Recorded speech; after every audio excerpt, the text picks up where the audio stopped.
алейкум бинандагони гиромӣ. Нашри навбатии барномаи иттилооти ахбор аз телевизиони Тоҷикистон мустақиман манзуратон менамоем. Дар студия Наргиз Шарифова.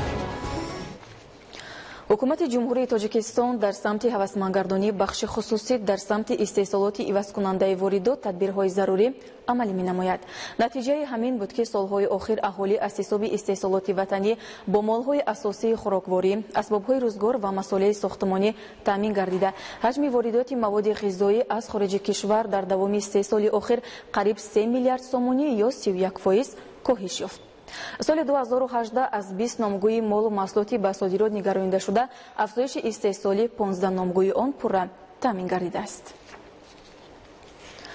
сокинон дар ҳамаи минтақаҳои мамлакат корҳои созандагиро вусъат бахшида барои бо дастовардҳои назаррас истиқбол намудани ҷашни 30-солагии истиқлолияти давлатии кишвар талош менамоянд.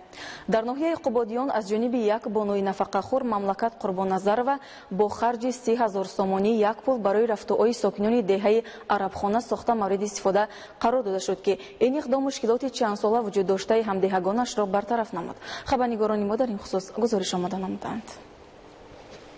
дар деҳаи арабхонаи ҷамоати деҳоти Носири Хусрави ноҳияи Қубодиён солиёни зиёд сокинон аз як кӯча ба кӯчаи дигар гузаштан аз болои ҷӯй азият доштанд. сокини ҳамин деҳа Мамлакат Қурбонназарова бо эҳсоси масъулияти баланди шаҳрвандӣ тасмим гирифт ки баҳри рафъи ин мушкилоти сатҳи маҳал дар ҳамдастӣ бо фарзандону аҳли оила дар болои ҷӯи обгузари маркази маҳалла бо харҷи 30,000 сомонӣ як пули барои рафтуои сокинон мувофиқ сохта мавриди истифода қарор диҳад. андози нафақам бо ҳамроҳии фарзандонам ба маблағи 30,000 сомон пул барои зиёрати хонаи Каъба ҷамъ намуда будем. дидем ки халқ душворӣ кашидан. бо ин пули майда ҳамроҳии фарзандонам маслиҳат намуда пули калон сохтанӣ шудем. мана сохтем. мана аку одамо озодона бо ин раҳ рафт омад доранд. то вақте ҳамин пул ҳаст, мардум рафт омад мекунанд, савобаш ба ҳамун Қурбонназар мерасад. ин бисёр иқдоми хуб аст. дар набудани ин пул мана бо ин раҳи майда азият мекашиданд. одамо рафт омад душвор буд. талабо рафт омад карда наметонистанд. қобили зикр аст ки баҳри татбиқи амалии нақшаву барномаҳои ҳукумати ҷумҳурии Тоҷикистон дар самти корҳои ободониву бунёдкорӣ ҷиҳати дар сатҳи баланди омодагӣ истиқбол намудани ҷашни бузурги умумимиллӣ 30-солагии истиқлолияти давлатӣ дар ноҳияи Қубодиён нақша чорабиниҳои ободониву созандагӣ дар сатҳи маҳал таҳризӣ гардида давоми 3 сол марҳила ба марҳила амалӣ мегарданд. тибқи иттилоъ ба монанди иқдоми амалӣ намудаи Мамлакат Қурбонназарова дар дигар деҳаҳои ҳудуди ҷамоати деҳоти Носири Хусрави ноҳияи Қубодиён дигар сокинони дорову ҳиматбаланд низ баҳри рушди инфрасохтори маҳал саҳмгузорӣ менамоянд. аз он ҷумла дар деҳаҳои Ахча, дар деҳаҳои Равшанобод, дар деҳаҳои Қизилкӯч, дар деҳаҳои Қизил Тоҷикистон ин корҳо анҷом дода шудааст. мо дар деҳаи Ахча боз як пули ҳамин хел обод кардем, сохтем ва ба истифода додем. сокинони ноҳияи Қубодиён дар ҳамдастӣ баҳри фароҳам овардани шароитҳои созандаи кору рӯзгор ва беҳдошту рушди маҳал талош намуда иқдомҳои созандаву ободониро пайваста амалӣ месозанд. ба гуфтаи масъулин дар чунин иқдомоти неку созанда соҳибкорон ва сокинони ҳиматбаланду саховатпеша ва ватандӯсту масъулиятнок саҳми бештар мегузоранд. Таварали Соибназаров, Парвиз Сафаров аз ноҳияи Қубодиён барои барномаи ахбор. дар доираи чорабиниҳо оид ба омодагиҳои ҳамаҷониба ба истиқболи 30-солагии истиқлолияти давлатии ҷумҳурии Тоҷикистон дар ҳар як деҳаи ноҳияи Ашти вилояти Суғд барои рушди иқтисодию иҷтимоӣ, рушди инфрасохтори деҳот, нақшаи сохтмону ободонӣ амалӣ мешаванд. гузориши Равзали Раҳмон ва Ильёси Бобоҷон. дар ҷамоати деҳоти Ашти ноҳияи Ашт навсозии роҳи асосӣ байни 6 шаҳраку деҳа бо истифодаи асфалти гарм ки бори нахуст баъди 40 сол иҷро гардид, аз тадбирҳои калонҳаҷми бунёди инфрасохтори роҳу коммуникатсия дар деҳот маҳсуб меёбад. сохтмони роҳ дар доираи лоиҳаи давлатии таъмири роҳҳои автомобилгарди ноҳияи Ашт аз ҷониби дирексияи сохтмони иншооти ҳукуматии дастгоҳи иҷроии президенти ҷумҳурии Тоҷикистон натиҷаи таваҷҷӯҳи ҳукумати ҷумҳурӣ ба рушди роҳҳои минтақа мебошад. дар идомаи муфарши асосии роҳҳои маҳаллӣ иқдомҳои ҷамоати деҳоти Ашт саҳми муассисаҳо, соҳибкорон ва аҳолӣ калон аст. масофаи зиёди роҳ аз соҳили сои ашт мегузарад ва анҷоми корҳои соҳил мустаҳкамкунӣ дар аксари мавзеъҳо, мустаҳкам намудани ступпояҳои пулҳо кислородро ба роҳу ҳавлиҳои аҳолӣ пешгирӣ ва кам мекунад.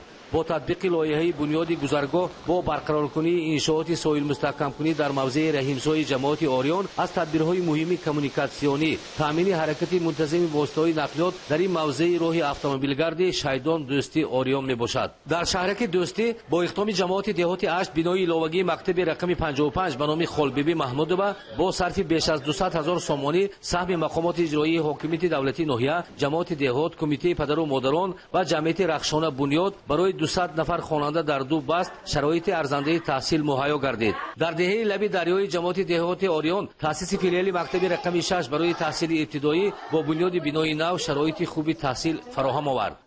با ساخته شدن بینای نوی مکتب در دهره لبی دریا امکانیت پیدا شد که کودکان سن خردسالی مکتب ما در همینجا به تحصیل فرا گرفته شد.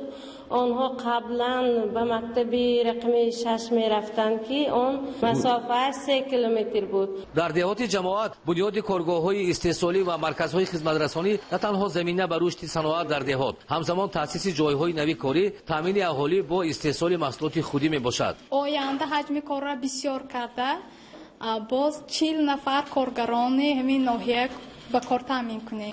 سالمی جامعه فراهم آوردن شرایط برای دسترسی و خدمت طبی سانیتری گیگینی با بنیاد مرکز سلامتی زیبایی، حمام و سرتراشخانه در هر دهه عملی می‌گردد. در جماعت دهات اشت ناحیه اشت اهالی، صاحبکاران و اشخاص سخاوتپیشه در عملهای خیر و دستجمعانه آبادانی شرکت ورزیده اقدام‌های نو را عملی می‌نمایند. در بیمارخانه منطقوی دوستی و ساختمان بینای نوی دوآشیانه برای تشخیص و معاینه مرکز ریپرودوکتیوی مادر و کودک و ختنه آغاز بخشیده می شود. идомаи ахбор. тӯфон ва обхезӣ дар қисми шимолу ғарбии ҷумҳурии исломии Покистон ба марги 8 нафар ва ҷароҳат бардоштани даҳо каси дигар боис шуд. дар Ҳиндустон дар натиҷаи хароб шудани нақб 10 нафар ба ҳалокат расид. шарҳин ва дигар хабарҳо аз хориҷи мамлакат. дар музофоти ғутаи шарқии Сурия кормандони сохторҳои қудратӣ дар ҳаҷми калон, яроқ ва таҷҳизоти таркандаи марбут ба гурӯҳҳои террористиро ёфт ва мусодира намуданд. бо вуҷуди он ки низомиён минтақаҳои гуногуни музофоти мазкурро аз таҷҳизоти тарканда тоза карданд, то ҳол дар маҳаллаҳои алоҳидаи музофот кормандони сохторҳои қудратӣ яроқ пайдо мекунанд. дар қароргоҳи гурезагони Ал-Ҳоли Сурия ки зери назорати нерӯҳои эътилофи байналмилалӣ бахусус низомиёни Штатҳои Муттаҳидаи Америка қарор дорад, давоми чанд моҳи охир 235 кӯдак аз гуруснагӣ, набудани маводи доруворӣ ва ҳолати бади санитарӣ ҳалок шуданд. мувофиқи маълумоти низомиён дар қароргоҳи гурезагон ҳамарӯз аз норасоии маводи ғизоӣ ва доруворӣ то 20 кӯдак ба ҳалокат мерасанд. қароргоҳи гурезагони Ал-Ҳол дар ҳудуди Сурия калонтарин ба ҳисоб меравад. дар робита ба ин хизматчони ҳарбӣ аз ташкилотҳои гуманитарӣ дархост намуданд ки барои интиқол додани маводи ғизоӣ ва доруворӣ ба қароргоҳи мазкур чораҷӯӣ намоянд. дар қисми шимолу ғарбии ҷумҳурии исломии Покистон тӯфон ва боришот ба хоҷагии халқ зарари зиёд расонд. дар натиҷаи офати табиӣ 8 нафар ба ҳалокат расида, 54 каси дигар бо ҷароҳати гуногун ба беморхона интиқол дода шуданд. боришот ва обхезӣ чанд бинои истиқоматиро хароб кардааст. тӯфон хатҳои интиқоли нерӯи барқро корношоям карда, аҳолии чанд минтақа аз истифодаи барқ маҳрум монданд. кормандони хадамоти наҷодиҳӣ сокинони зери хатар бударо ба ҷойҳои бехавф мекушонанд. дар натиҷаи решакан шудани дарахтони зиёд ҳаракати нақлиёт дар роҳҳо бо мушкилӣ сурат мегирад. ба гуфтаи ҳавошиносон дар минтақаҳои қисми шимолу ғарбии ҷумҳурии исломии Покистон боришот чанд рӯзи дигар идома хоҳад кард ва он метавонад боз обхезиро ба миён орад. дар қисми ҷанубии Ҳиндустон дар натиҷаи хароб шудани нақб 10 нафар ба ҳалокат расида, чанд каси дигар маҷрӯҳ гардид. ҳалок шудагону захмиён сохтмончиён мебошанд. ҳодиса замоне рух додааст ки дар нақб корҳои сохтмонӣ ҷараён дошт. афзоиш ёфтани шумораи ҳалокшудагон аз эҳтимол дур нест, зеро ҳангоми харобшавии нақб дар дохили он коргарон зиёд буданд. дар маҳалли ҳодиса кормандони хадамоти наҷодиҳӣ барои пайдо кардани бенишонгаштагон фаъолият доранд. дар шаҳри Чикагои штати Иллинойси Штатҳои Муттаҳидаи Америка терпаронӣ ба амал омад. дар пай ҳодиса 2 нафар ҳалок шуда, 1 каси дигар захмӣ гардид. аз рӯи маълумоти васоити ахбори оммаи маҳаллӣ, ҷинояткори номаълум дар яке аз хиёбонҳои шаҳри мазкур ҷониби одамон оташ кушода, сипас аз маҳалли ҳодиса фирор кардааст. кормандони мақомоти полиси шаҳри Чикаго силоҳ ба дастро ҷустуҷӯ доранд. дар ҷазираи Крети Юнон боришот сабаби обхезӣ гардид. Вобаста ба ин дар ҷазираи мазкур ҳолати фавқулода эълон карда шудааст. боришот хатҳои интиқоли нерӯи барқро корношоям карда, сокинон бебарқ монданд. обхезии шадид ба чанд бинои истиқоматию маъмурӣ зарари ҷиддӣ расонд. кормандони хадамоти дахлдор вобаста ба обхезии сокинон ва сайёҳонро аз ҷазираи Крет ба ҷойҳои бехавф мекӯчонанд. дар бинои як маркази савдои шаҳри Бангкоки Таиланд сӯхтор сар зад. бар асари ҳодиса 3 нафар ба ҳалокат расида, 8 каси дигар захмӣ гардид. маҷрӯҳон аз тарафи кормандони хадамоти дахлдор ба беморхона интиқол дода шуданд. алангаи оташ дар тарабхона воқеъ дар ошёнаи 8-уми бинои маркази савдо ба қайд гирифта шудааст. баъзе аз коргарон ва мизоҷони маркази савдо аз тарс худро аз тирезаҳои бино ҳаво доданд. кормандони хадамоти дахлдор мизоҷони бинои маркази савдоро ба ҷойҳои бехавф кӯчонданд. сабаби сар задани сӯхтор дар бинои маркази савдо дар шаҳри Бангкоки Таиланд муайян нест. барномаи ахборро идома медиҳем. айни замон дар тоҷикистон зиёда аз 5 миллион нафар аз телефонҳои мобилӣ истифода мебаранд. аз рӯи таҳлили коршиносон тақрибан 70% аҳолӣ дар як рӯз бо телефон зиёда аз 30 дақиқа гуфтугӯ мекунанд. олимони соҳаи тиб мегӯянд, ки телефони мобилӣ бевосита бо мағзи сар таъсир мерасонад ва дар сурати истифодаи зиёд таъсири зарари майдони электромагнитиро ба мағзи сар бештар менамояд. тафсилоти бештар дар гузориши Зоиршоҳи Тағои Мурод. 20% аҳолии Тоҷикистон аз зарари телефонҳои мобилӣ хабардор ҳастанд. телефони мобилӣ на танҳо ба сар, балки ба тамоми узвҳои бадан таъсир мерасонад. телефонҳои мобилӣ ин ба системаи асаб бисёртар зарар мерасонад. ба воситаи ин телефони мобилӣ шахсият метавонад ки ба ҳамаи бемориҳои вазнинтарин, махсусан саратон ҳам дучор шавад. истифодаи бемавриду аз меъёр зиёди телефони мобилӣ дар байни ҷавонон бештар ба назар мерасад. ҷавонон телефона беҳуда бисега мезананд. дар манаи нақлиёти мусофирбарӣ мешинанд, баланд гап мезананд, механданд, ӯ намефаҳманд ки мафкураша паст мекунанд. ин бисёр зарали карон. як телефон хин дорем, як телефон дига оилам тамом. ма духтаром сеюм курсаи, як дуюм курсаи тибда фарзанд мехонанд, телефоншон наметавонанд. духтаро ҳастанд ки бисёр юзари намефаҳманд, безириёд мешаванд, масалан фарзанд намеёванд. истифодаи телефонҳои мобилӣ барои кӯдакон ва наврасони то 16 сола бояд маҳдуд карда шавад, вале мушоҳида мешавад, ки аксар волидайн ба ин масъалаи ташвишовар андеша намекунанд ва ба кӯдакон иҷозат медиҳанд то ба телефонҳои мобилӣ гуфтугӯ ва ба бозиҳои гуногун машғул шаванд. падар модаро масъулиятша ҳис кунанд. дар як хона 5 бача 5 та телефон ай. як телефон баса. фарзанд мактаб телефон чико мекунад? мактаб дар амҷа манад, хонашон дар амҷа телефон дорад. чӣ дар ко? дар ҳамаи мамлакатҳои пешқадам як намуд бемории системаи асаб бисёр авҷ гирифтааст, ки ин бемории деменсия, бемории Алцгеймер мегӯянд. ин ҳам яке аз сабаби пайдоишаш ҳамин таъсири телефонҳои мобилӣ мебошад, ки албатта ин ҳам ба фаромӯшхотирӣ оварда мерасонад, ҳам ба фаъолияти ҳамон шахс таъсири сахт мерасонад, ки оянда ин шахс метавонад бе ёрии хешовандон ва наздикони худ ягон фаъолияти зиндагӣ кардан натавонад. на танҳо фаромӯшхотирӣ, балки фаъолияти зиндагишам мушкил мешавад. дар ноҳияи ҷайҳун ҷамъоварии ҳосили пиёз дар аксар мавзеъҳои интихобӣ оғоз гардид. ин мавсим кишоварзони ноҳия дар масоҳати 2600 гектар пиёзи аълосифат кишт карданд, ки ҳосилнокии он беш аз 300 центнерӣ пешбинӣ мешавад. гузориши хабарнигоронӣ. ҷамъоварии сабзавоти тару тозаи имсола, ки маҳсули меҳнати қариб 10 моҳаи кишоварзони ноҳияи ҷайҳун маҳсуб меёбад, оғоз гардид. якчанд рӯз боз деҳқонон пиёзи барвақтиро аз қидаҳои назди ҳавлигӣ ва мавзеъҳои интихобӣ ҷамъоварӣ доранд. самараи меҳнати кишоварзони ноҳияи ҷайҳун аст, ки дар арзон шудани нархи маҳсулот ва дастрасии аҳолӣ бо ғизои тару тозаи баҳорӣ мусоидат мекунад. бешубҳа бо дидани чунин сифатнокии маҳсулот гуфтан мумкин аст, ки деҳқонони ноҳияи ҷайҳун дар истеҳсоли пиёз ба қадри кофӣ таҷриба доранд. маҳз ҳамин тартиби кор дар фаровонии рӯзгори саҳмдорони замина мегузорад. мо деҳқонони ноҳияи ҷайҳун меҳнат кардагӣ пиёз коридем, 1 сентябр дигам пиёза ғураша шабидем, 3-4 рӯз мешавад, ки мо ин пиёза чинда ба бозоро бурда фурӯхта истему.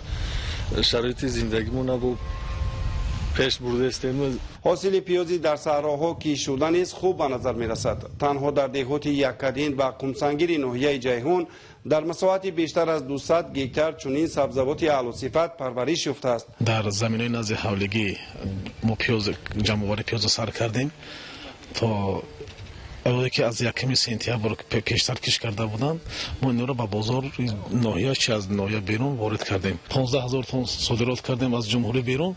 امسال نیت داریم که همین صادرات پیاز را از 20000 گذرانیم. طوری مسئولین بخش کشاورزی اطلاع دادند از هر گیتار به حساب میانه بیشتر از 300 سنتنری محصولات رونیده می شود. در برابر پیاز همزمان در میدان 300 گیتار کارتوشکا پرورش می‌یابد. کشاورزان تخمی‌های را انتخاب کردند که به شرایط گرمی جنوب کشور مطابقت می‌کنند. همین است که دهقانان از کارتوشکا هم حاصل دلخواه به دست می‌آورند. پولیزی و پختکاری شغل همیشگی ساکنان ناحیه جیهون دانسته می‌شود. در مساحت بیشتر از 7000 گیتار 4 نوع تخمی پخته را کشت کردند. در 20% قیده‌های کشت شده سبزیش و خطرشوی نهال‌ها به مشاهده می‌رسد. оши палав ба ҳайси мероси фарҳангӣ ғизои миллии мардуми тоҷикистон буда зиёда аз 200 навъу намуд омода карда мешавад. бо мақсади муаррифии шоистаи ин таоми миллӣ дар шаҳри москва фестивали оши палав доир гардид ки дар он ошпазони моҳир аз ҷумҳурии тоҷикистон ҷои якумро ишғол намуданд. гузориши маҳмадалӣ сафар ва хуршеди саидаҳмад. дар фестивали оши палов намояндагони қариб 20 кишвар иштирок намуда намунаи ҳунари хешро пешниҳод карданд. чун анъана дар шаҳри москваи федератсияи россия фестивали оши палав дар доираи баргузории наврӯзи байналмилалӣ доир мегардад ки дар он намояндагон аз ҷумҳурии тоҷикистон фаъолона иштирок менамоянд. имсол низ бо дастгирии сафорати ҷумҳурии тоҷикистон дар федератсияи россия дар фестивали оши палав ошпазони моҳир бо таҳияи намудҳои гуногуни оши палав ширкаткунандагони асосӣ буданд. намояндагони халқу миллатҳо ба намунаҳои олии оши палави тоҷикӣ таваҷҷӯҳи бештар зоҳир намуда бо чошнӣ гирифтан аз таъму лаззати нотакрори он баҳравар гардиданд. аз рӯи баҳогузории ҳакамон дар фестивали оши палав ҷои якумро ҷумҳурии тоҷикистон соҳиб гашт. дар фестивали оши палав ки дар шаҳри москав баргузор гардид дар иди наврӯз байни 17 давлати ҷаҳон мо ҳам аз тоҷикистон оши палавро пешкаши мардум гардидем. баъд ҳакамоное ки буданд дар оши палав дар фестивал мо ҷои якумро ишғол кардем. дар фестивали мазкур зиёда аз 3 тонна ош омода карда шуд ки оши таҳия намудаи намояндагони кишварҳо таъму лаззати хос дошт. дар фестивали оши палав ошпазони тарабхонаи дуби кӯҳна ки соҳибмулки он ҳамватани мо зикрулло шарипов аст бо омода намудани оши палави болаззат аз иштирокчии фаъоли ин чорабинии фарҳангӣ буд. дар солҳои рушди деҳот сайёҳӣ ва ҳунарҳои мардумӣ сафорати ҷумҳурии тоҷикистон дар федератсияи россия тадбирҳои вобаста ба муаррифии шоистаи ҳунарҳои мардумӣ имкониятҳои сайёҳии мамлакат ва сунату анъанаҳои миллиро ташкилу бароҳ мемонад ки баргузории фестивали оши палав аз шумори чунин чорабиниҳо мебошад. таомҳои миллӣ бо таъму лаззати нотакрораш дар кулли кишварҳои дунё талабгорони зиёд доранд ва маҳз ба ҳамин хотир чойхонаву ошхона ва тарабхонаҳои таъсисдодаи ҳамватанони мо дар давлатҳои хориҷ пур аз мизоҷон аст. баргузории фестивали оши палав дар шаҳри москва бори дигар имкон фароҳам овард ки ошпазони тоҷик беҳтарин намунаҳои ин ғизои миллиро ба намояндагони халқу миллатҳо дар сатҳи баланд муаррифӣ намоянд. маҳмадалӣ сафар, хуршед саидаҳмад, ҳабибуллои хушвақт аз шаҳри москваи федератсияи россия барои барномаи ахбор. бинандагони гиромӣ, дар ҳамин ҷо барномаи иттилоотии ахбор ба анҷом мерасад. хайр, саломат бошед.